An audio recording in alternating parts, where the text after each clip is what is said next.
General Westmoreland, when you said that you'd never been more encouraged in the 4 years that you've been in Vietnam, some critics, on the other hand, have never been more discouraged. I wonder if you could detail one or two or three things that caused you to be so encouraged. I could quote a number of meaningful statistics, such as the roads that are being opened, an increasing number of enemy that have been killed, and other statistical information which suggests that we are making progress and we are winning. And I find an attitude of confidence and growing optimism. It prevails all over the country. And to me, this is the most significant evidence I can give you that constant, real progress is being made. It is my duty to the American people to report that renewed hostile actions against United States ships on the high seas in the Gulf of Tonkin have today required me to order the military forces of the United States to take action in reply. This is a different kind of war. There are no marching armies or solemn declarations. It is guided by North Vietnam and it is spurred by Communist China. Its goal is to conquer the South, to defeat American power, and to extend the Asiatic dominion of communism.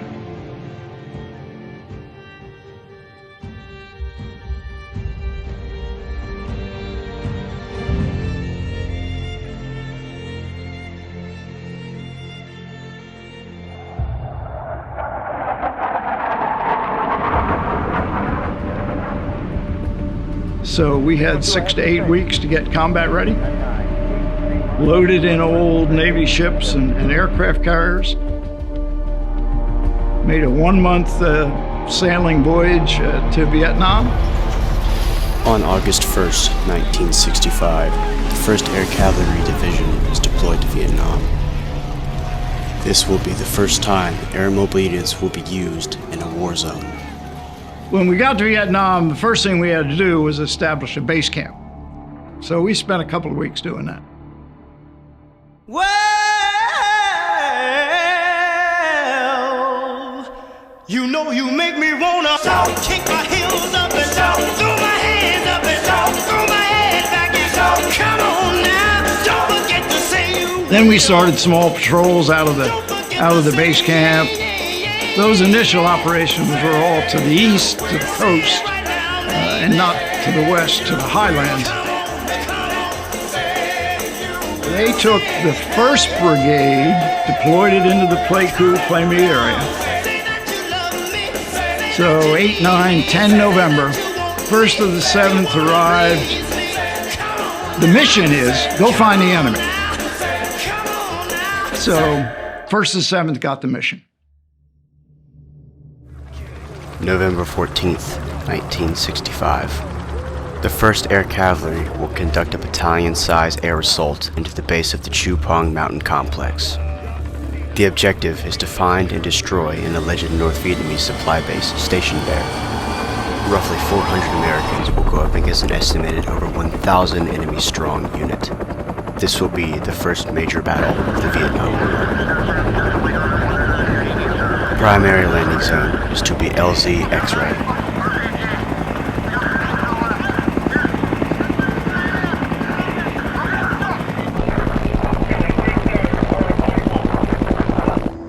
Around 10 a.m., the first landings begin.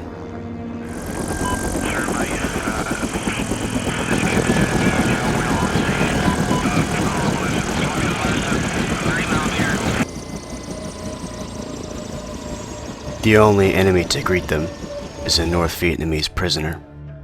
He says there are 2,000 North Vietnamese on the mountain, waiting to find and kill the Americans. Colonel, what have you accomplished today? I have 2 battalions on this valley. I put one on the eastern side, one on the western side. We've come down, as you know, you walk with us from the western side. I have a couple of companies and 1 battalion down here.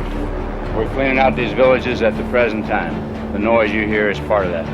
Now, what else do you hope to accomplish? We hope to clean out this entire valley, get the VCs out of here, and let the people come back and live a normal life. You think you may still run across the enemy's main force that was in here? We hope so. We'd like to kill him, many of them as we can. A command post is quickly established, and small patrols move forward. Okay, get a team right here for right now. Just get down on the ground right now. Orientate. Get another team. We flew in there, and we're lying there waiting for someone to come tell us what to do. All of a sudden, the bottom fell out. There was an explosion of fire. The noise is horrendous, unimaginable. They were trying to overrun us, and they came close.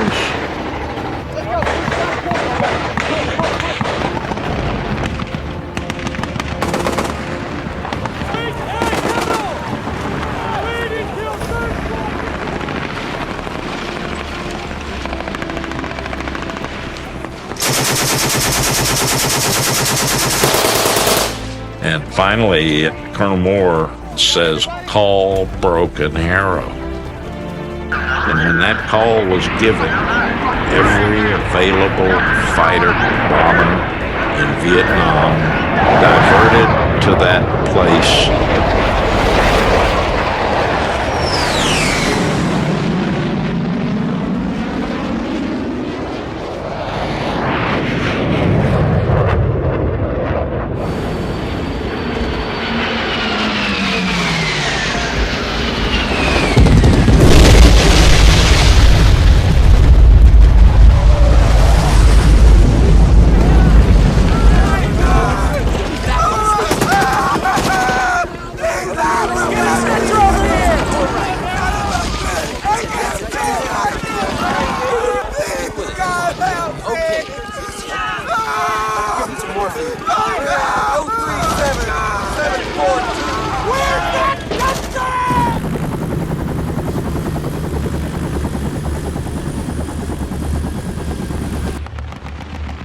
I looked up, and there were two jets aiming directly at our command post.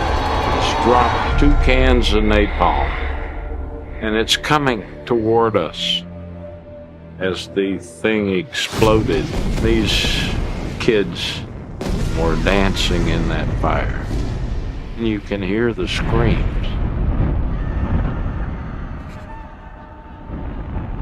And someone yells, "Get this man's feet."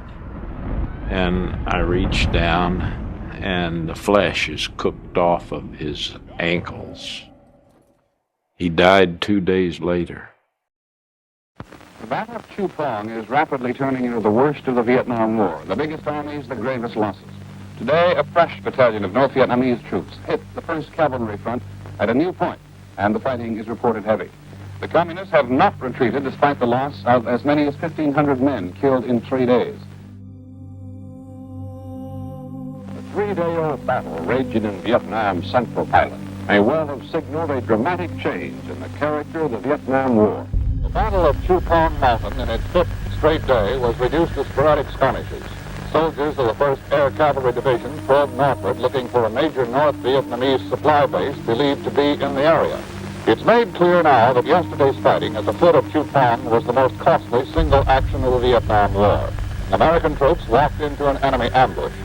What is going on now is a major confrontation between American troops with their massive air support and the crack regiments of North Vietnamese soldiers. After 3 days, the fighting ends. Roughly 300 Americans are killed. Over 1,000 North Vietnamese are killed. The battle is indecisive.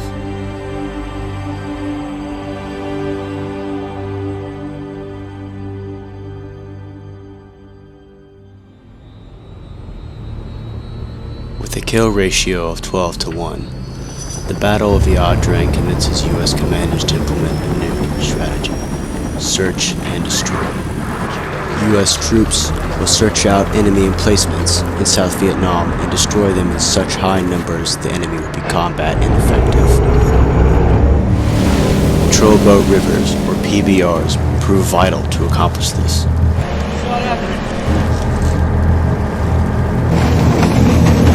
First introduced in 1966, they helped cut North Vietnamese supply lines. Nobody's supposed to be on the river, so you're always on the lookout for someone that was there. So, tense nights. However, the troops on board are exposed. The boats are prone to ambush.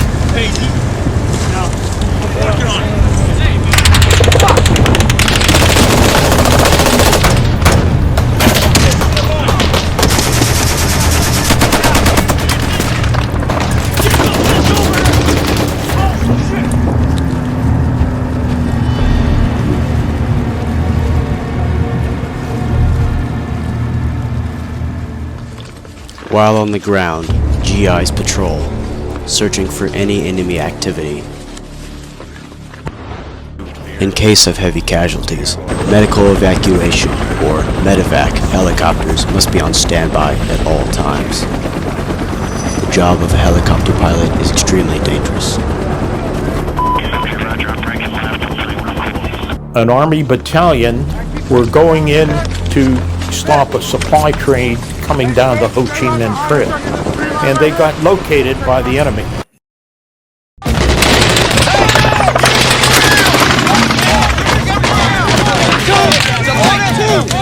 It was time to go in, and we hit a barrage of automatic weapons.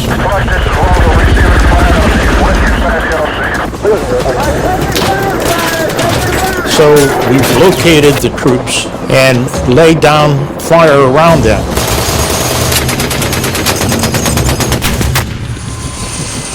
And we came in to within 10 meters of their location, and we managed to pick them up. There was a Army lieutenant had half his face ripped off. All right, I got him. Direct pressure on the wound. Yes. I'm ready. Well, this is Victor. Go ahead.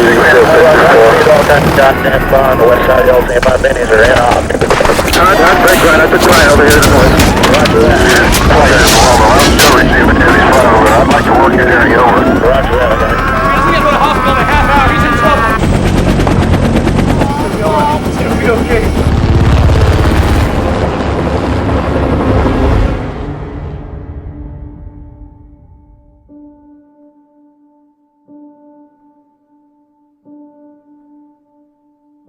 This is what the war in Vietnam is all about. Fire was coming from light automatic weapons fire was coming from all of these villages. It's not really one village, it's a string of huts. People that are left are like this woman here, the very old. Did you set fire to these houses here? No, we were just off to the left of it when it was burning. Were you getting fire from them? Somewhat, not too much, just a little sniper fire. It first appeared that the Marines had been sniped at and that a few houses were made to pay. Shortly after, an officer told me he had orders to go in and level the string of hamlets that surrounds Cam Ni village. 150 homes were leveled in retaliation for a burst of gunfire. The women and the old men who remained will never forget that August afternoon.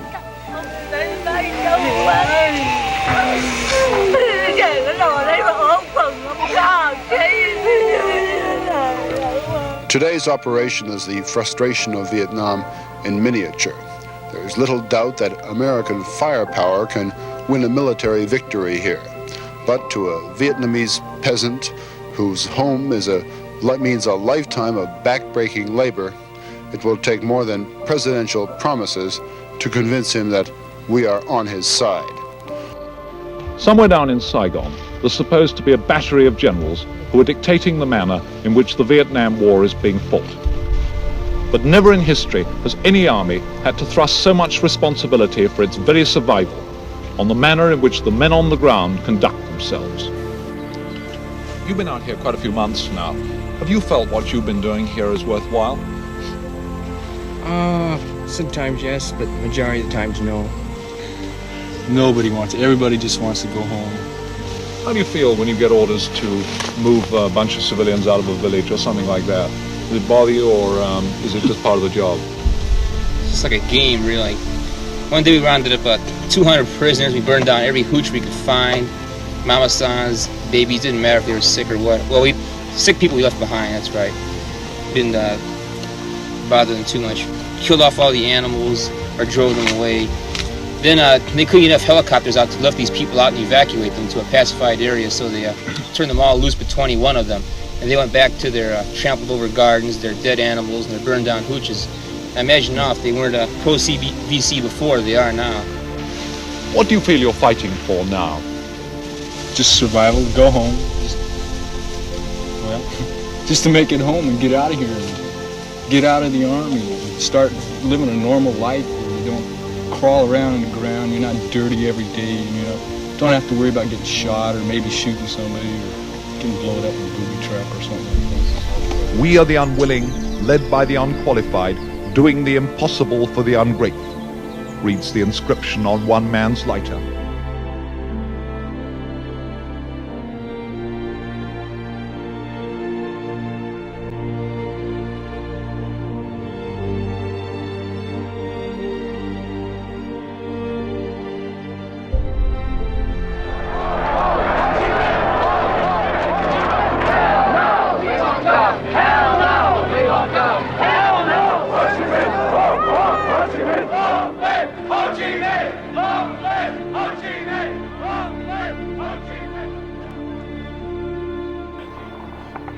After 4 years of fighting, 16,000 Americans have been killed.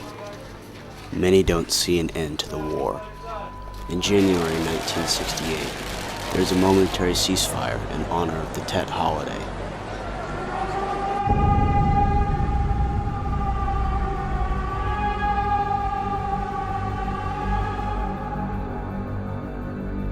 General, how would you assess yesterday's activities and today's? What is the enemy doing? Are these major attacks or... That's EOD setting off a couple of M79 duds, I believe. General, how would you assess the enemy's purposes yesterday and today? The enemy very deceitfully has taken advantage of the Tet truce in order to create maximum consternation within South Vietnam, particularly in the populated areas.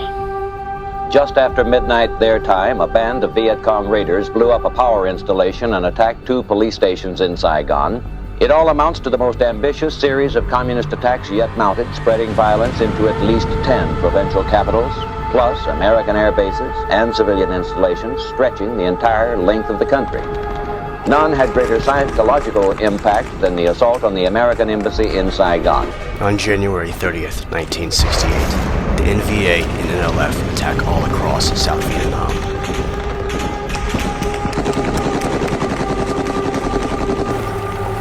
The capital city, Saigon, comes under major attack.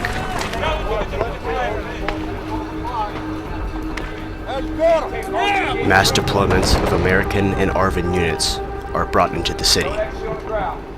The fighting is bitter. NVA forces attempt to take Saigon's radio station in an attempt to broadcast a message by Ho Chi Minh.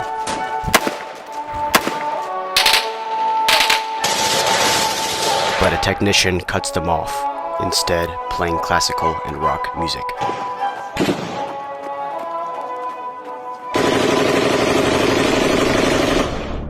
On February 1st, the South Vietnamese chief of police has brought a Viet Cong prisoner. The prisoner is executed on live TV.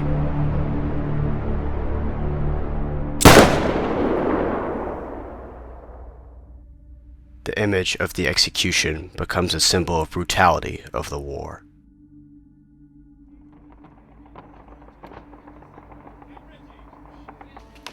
A total military victory is not within sight and is not around the corner. That in fact, it is probably beyond our grasp. Hue, the ancient imperial city. It is to Vietnamese what old Boston is to Americans. Right now, the Navy and the Army boats that also bring supplies up the Perfume River are having to undergo heavy small arms mortar fire as they turn the bend in the river here around Hue itself. And the landing zone on the south side of the river has been under almost constant mortar and small arms fire. And today, at any rate, Hue is cut off. Colonel Cheatham, what's the objective and what are your men about to do? Well, I've got two companies here that are just about to clear the next 2 blocks up. I've got one company in this big building here that I guess it's the end of the Hue University, and they are going to start firing in support of Foxtrot Company, which will be going up this road here on the left, and attempt to take a couple of large wall buildings that are on up about 500 or 600 meters. What kind of fighting is it going to be? It's house to house and from room to room. Kind of inch by inch. That's exactly what it is. Had you ever expected to experience this kind of street fighting in Vietnam? No, I didn't, and this is my first crack at the street fighting. Many people are hurting real bad right now. We lost 2nd platoon. They was wiped out. And 41st platoon. They lost a lot of people.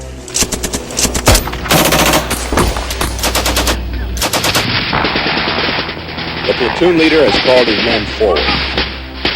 First, a barrage of cover fire, and then a charge across the street. One Marine runs forward into the fire. Can you move up? Before long, is shot and wounded. He said he has weapons. Okay, try to bring him back here. Remember to stop the bleeding. 3 guys on the motorcycle. Got you.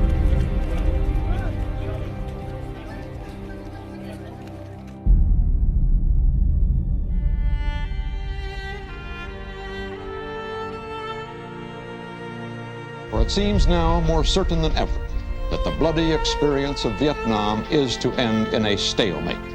But it is increasingly clear to this reporter that the only rational way out then will be to negotiate, not as victors, but as an honorable people who lived up to their pledge to defend democracy and did the best they could. Here at Cantian, near the demilitarized zone, this is Lance Corporal Buddy Mann from Duval's Bluff. Buddy, how long have you been here? About 36 days. Oh, really? Have you seen a lot of action during those 36 days? Just a little bit, not too much. Little incoming here and there. How does it feel to be down in your bunker with all of that artillery coming in? A little bit shaky. Me, I'm a natural-born chicken. We understand back home that this was one of the roughest places in the war. Would you agree with that? I certainly would. It is. It's pretty bad up here. Could you tell us about some of your experiences since you've been here? It's not much you can say about it. How long have you been here? 36 days. In Vietnam? 4 months. 4 months and 2 days. How much longer you got? Well, I hope just 8 more months, but maybe 9 to do in Vietnam. How does this country compare with Duval's Bluff? No, none whatsoever. I'd like to be back there. How much longer are you going to be here at Cantian? We're supposed to leave in the morning. I hope so. Going to go on a little R&R? Oh, I'd like that. I'd like to go to Hawaii and meet my wife. How long you been married? About a year and 6 months. When was the last time you saw your wife? In June. Are you going to get home for Christmas this year? No. No way. Will this be your first Christmas away from home? Right. First one away from home. I've got a little girl. 3 months old I've never seen before. What's her name? Janet Ellen. Do you get many letters from your wife telling you about your little girl? Every other day. Or sometimes every day.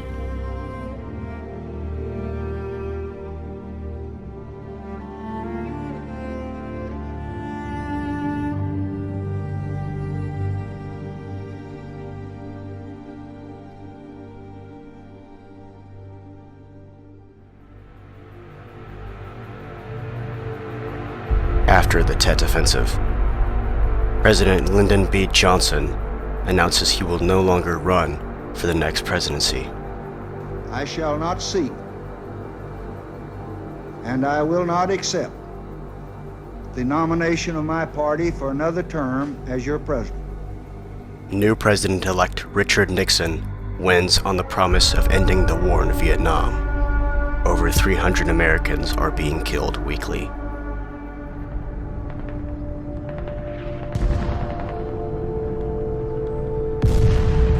For 9 days, American and South Vietnamese troops have been trying to take a mountain near the Laotian border. 10 times they have been thrown back. American troops in Vietnam have been fighting bitterly for 9 days to take a position known as Hamburger Hill.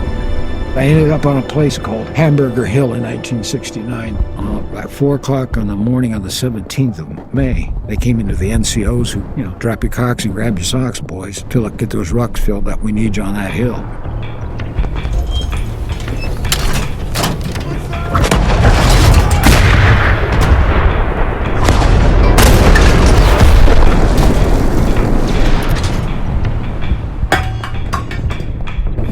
Patrol begins. 50 yards from the top, the point squad is ambushed.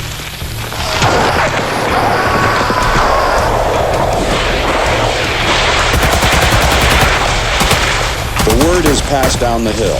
Alpha Company has taken casualties. Makes it so bad over here, you can't even see the people you're shooting at. They just fire at you and you just hear the sounds and that's it. You can't see them good. The only time you see them really is when they're dead.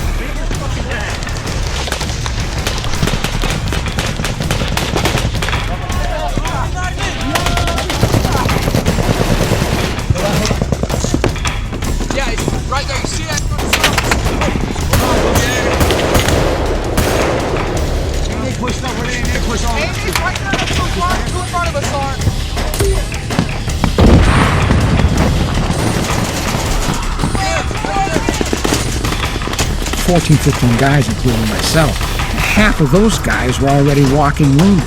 This is some of the worst intense fighting. It was awful.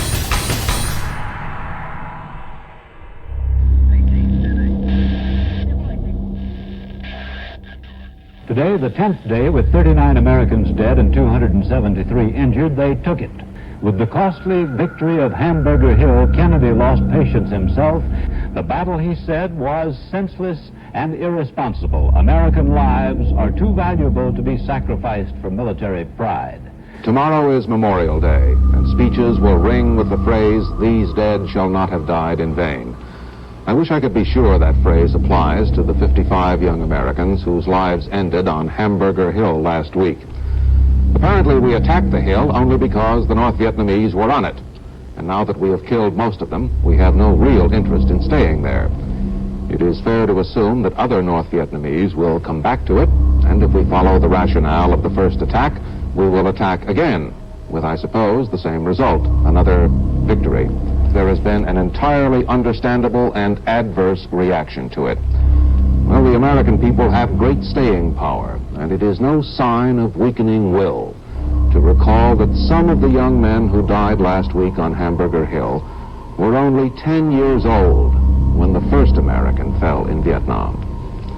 I think that entitles us to say, with great respect, hurry, Mr. President, hurry.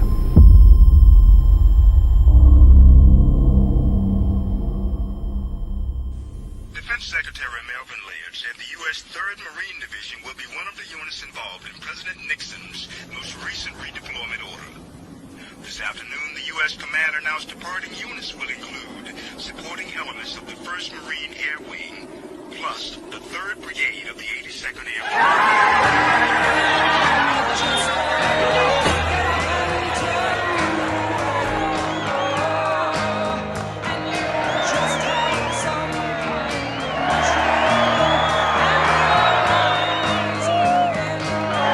After 5 years in which more and more Americans have been sent to Vietnam, we finally have reached the point where we can begin to bring Americans home from Vietnam.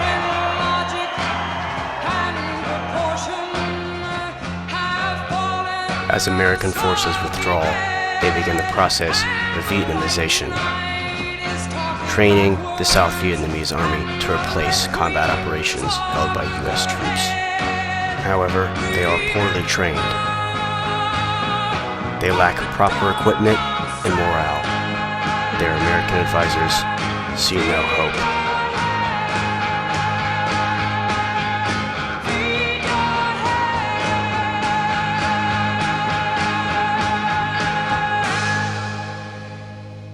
Good evening, my fellow Americans.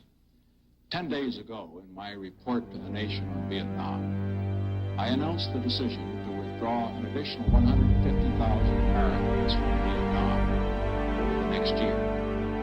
I said then that I was making that decision despite our concern over increased enemy activity in Laos, in Cambodia, and in South Vietnam. North Vietnam has occupied military sanctuaries all along the Cambodian boundary with South Vietnam. Some of these extend up to 20 miles into Cambodia. In May 1970, President Nixon orders U.S. forces to invade neighboring Cambodia. Their objective is to assault the enemy's main supply route, the Ho Chi Minh Trail.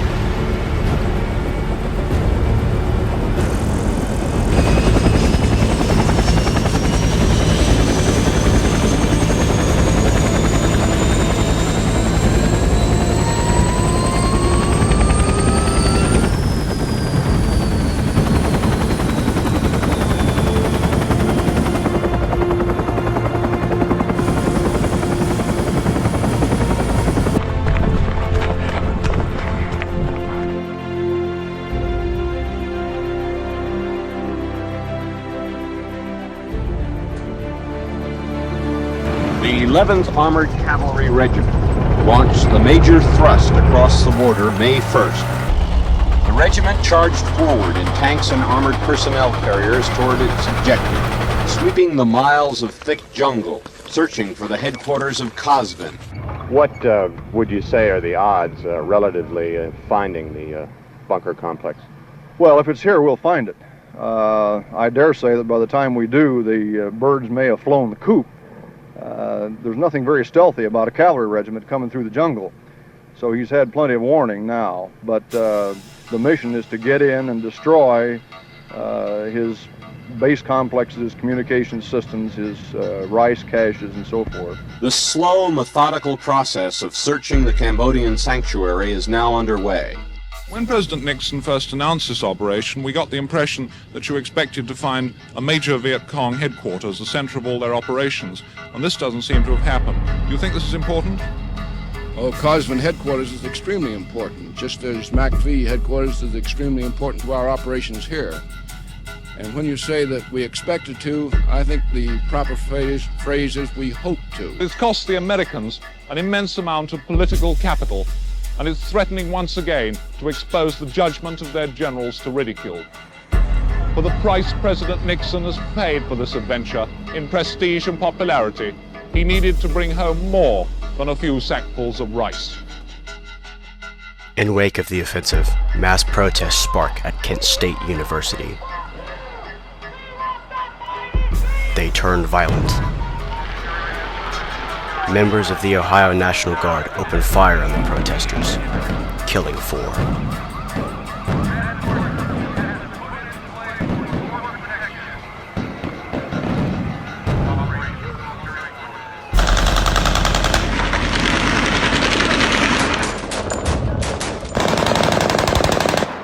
In Cambodia, the U.S. troops are only 5 kilometers from their objective, but suddenly they're ordered to halt. I called and I said, who in the hell is making this kind of dumb decision? You know, I'm within 5 kilometers of my objective. Finally, the division commander got on the phone and said, your orders are halt in place, don't go any further. Due to the unrest, Nixon calls off the offensive. In June 1970, after 8 weeks, the U.S. will leave Cambodia without reaching their main objective.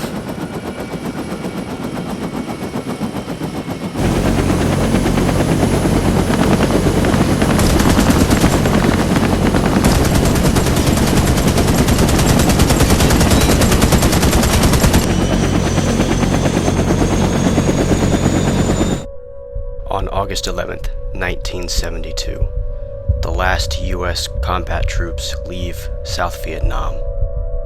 The American operations are now over, but the war in Vietnam is not.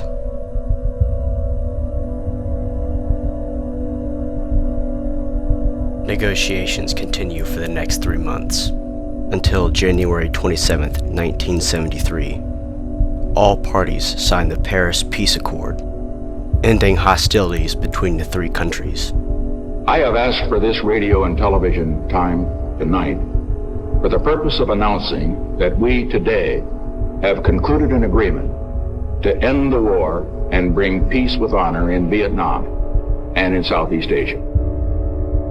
This is Ken Albert in Times Square in New York City, where the major visible observance is the end of the war is the great sign Peace down the side of the Allied Chemical Building. The sign flashed on and the moving news wire below it signaled the word over and over for a minute.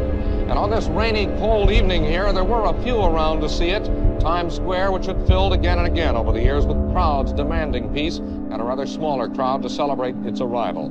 8 years after the Marines landed at Da Nang, a war that divided a nation is finally over.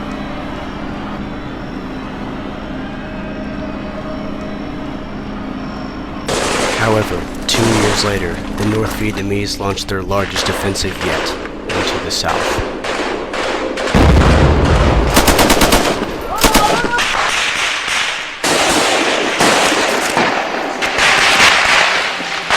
The South Vietnamese army is no match.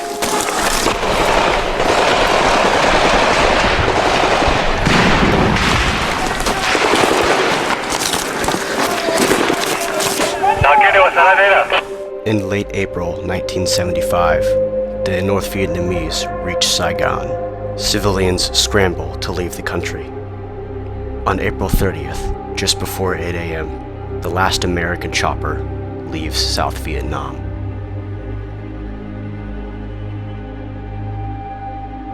Less than 4 hours later, North Vietnamese tanks crash through the gates of the presidential palace.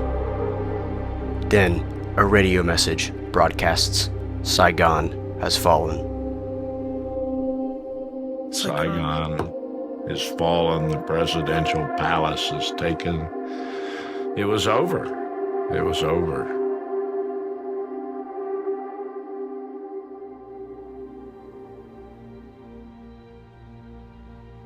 I never left Vietnam.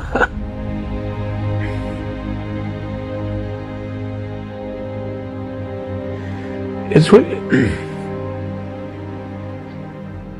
with her all the time. Sorry. People ask, have you ever gone back to Vietnam? And I tell them every day that anybody could understand what we went through, what we did. No matter how much you could explain to them, it's a waste of time. Yeah, I might have a problem. Maybe I need to go see somebody. I started to go see a psychiatrist for PTSD. And he said, you know, you got a bigger problem than that. I said, what's that? He says, survivor's guilt. We left our families, you know, and thought we were going to die at 20 years old. You don't think you're going to die. You know, we spent all that time, and, there's a lot of guys that did die. These guys, everybody here sacrificed. And some of them sacrificed everything they had. Some guys were lucky, some weren't.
fighting that will break us up again.